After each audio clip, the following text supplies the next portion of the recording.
তৈরি হলো জল তো ট্যাক্স লাগিয়ে দিল, তোদের পরে যারা ডিলার আছে তাদের তুলনায় কিন্তু বিল দিতে হবে। ও কাস্টমার বলতে পারে না।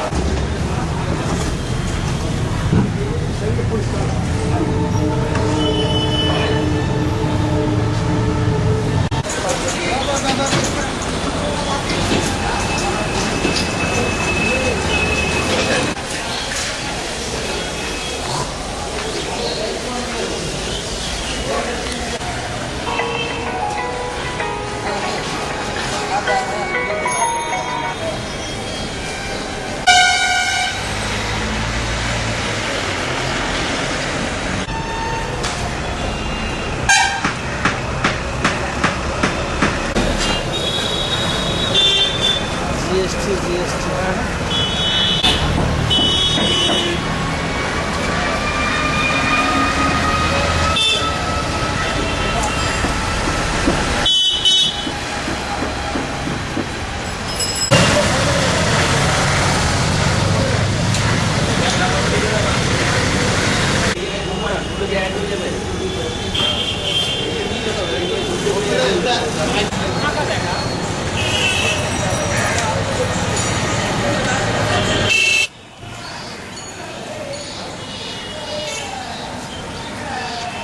ধীরে ধীরে এগিয়ে আসছে।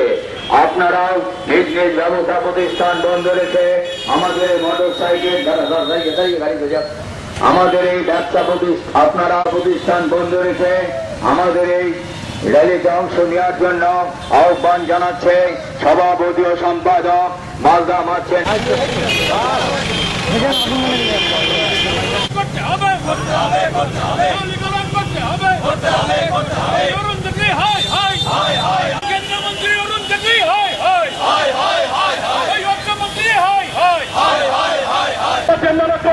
ব্যবসা বাঞ্চল চলবে।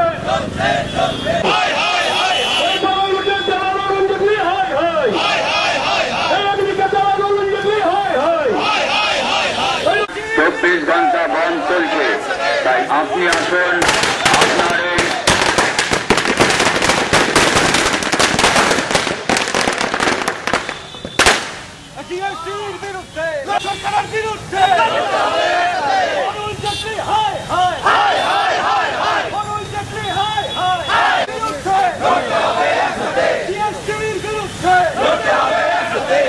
সরকারের বিরুদ্ধে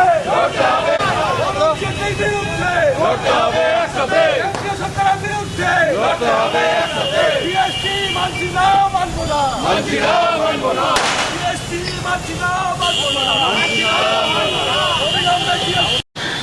অন্য ব্যবসায়ীদের উপরে নতুন করে জিএসটি যে 1% থেকে 3% ট্যাক্স করা হয়েছে, আবার মজুরির ওপরও 5% থেকে 4% থেকে 5% মজুরির ওপরও ট্যাক্স ধার্য করা হয়েছে। এটাতে স্বর্ণ ব্যবসায়ীদের একটা বড় ক্ষতি। এই করে আমাদের সোনার দামও বেড়ে যাবে, কাস্টমারদের সঙ্গে আমাদের এইটা নিয়ে একটা সমস্যা তৈরি হবে। এটারই প্রতিবাদে আমরা আজকে এই বন্ধে সামিল হয়েছি।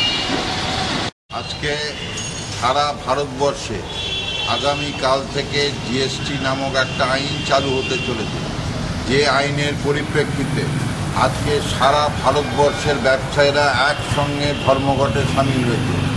শুধু টেক্সটাইল ব্যবসায়ী নয়, সাধারণ ব্যবসায়ী থেকে আরম্ভ করে ছোট বড় মাঝারি সব ধরনের ব্যবসায়ী এই আন্দোলনে আজকে সামিল হয়েছে।